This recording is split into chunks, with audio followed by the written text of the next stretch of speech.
nagiging makasarili, pwede pala siya maging opponent. Nabubuhay na pagiging makasarili, putting your own desires above God's will, self over God. In other words, mas pinangingibabaw mo ang gusto mong mangyari sa buhay mo rather than the will of God. You are an opponent. If you have been transformed by God, you can be a proponent of God. Amen.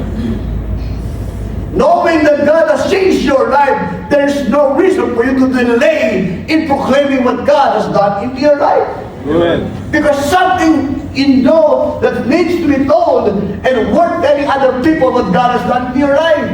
To be right with God and make our lives a proponent rather than an opponent against God's will. Ito pa. Resisting God's mission in your church, community, or world. May misyon na panawagan ng Diyos sa'yo. May pinapagawa ng Diyos sa'yo. Tanggi ka ng tanggi. Iwas ka ng iwas. May misyon ang Diyos na sinasabi siya, gawin mo to. Pero ayaw mo. You are still an opponent.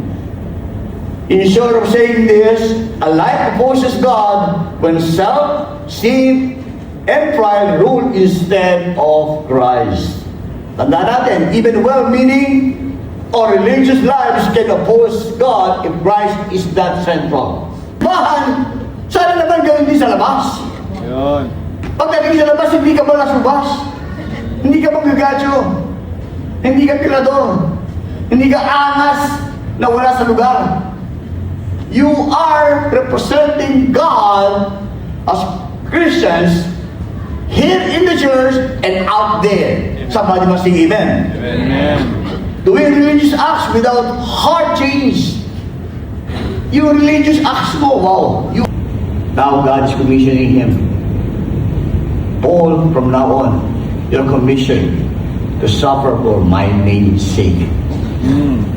Pwede palang magbago ang isang matinding opponent to become a proponent. Mga kapatid, kung iisip mo na, Lord, ang tagal ko ng opponent, I have been religious, yet my life is not really going to do your will. I'm always against your will, Lord. It is possible that you are serving in the ministry, and yet your heart is not right. You are not changed in your heart.